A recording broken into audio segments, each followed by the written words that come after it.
About the 1914 expedition, and one of the things that fascinated me was the way he recruited his crew.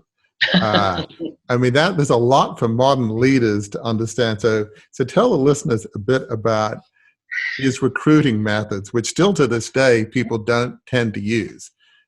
Business school professors such as yourself will tell leaders this is how you need to recruit, and they'll say thank you and ignore you, or ignore most people. But I digress. So talk about his recruiting mechanisms. So they were unusual there, but they're very relevant to turbulent times, which you might say we just have a wee little bit of here in the COVID pandemic. Yeah.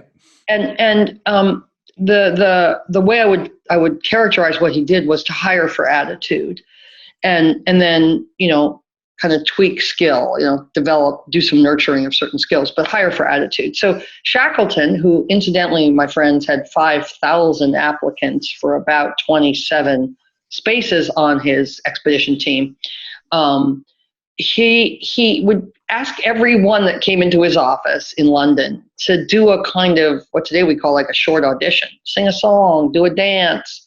Let's have a little play acting here. And the idea that he was looking for was a kind of healthy pragmatic optimism, not sugarcoating it. Right, you're going to the South Pole. It's dangerous. The stakes are always life and death. So it's not sugarcoating. It's not all is well when all is not well. But it's a pragmatic kind of optimism and can-do attitude.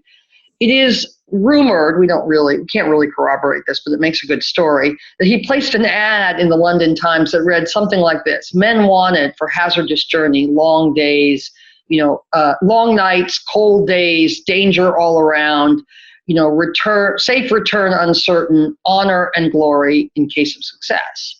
So, it's not really your typical monster.com or, Craigslist kind of ad, but what he's doing there is literally trying to self-select, attract people who are ready for that kind of environment and who not only can get by, but in a sense thrive or attracted to it.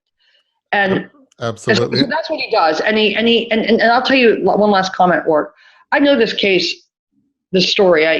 I thought I knew it well when I wrote the Harvard Business School case. Then I spent another year researching it. Now I feel like I know it like, kind of the age spots on my hands. And so I know it really well. And there's not a time that I teach this case that I don't think that his hiring of these particular men with this particular set of attitudinal characteristics was so important.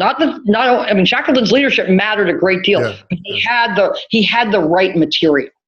Absolutely. And it's incredibly important. Yeah, as you say, hire for attitude, train for skill, which is so important, but so few leaders, even to this day, do that. They hire for qualifications. And I love the categories that you write, that you have these 3 categories: mad, hopeless, and possible.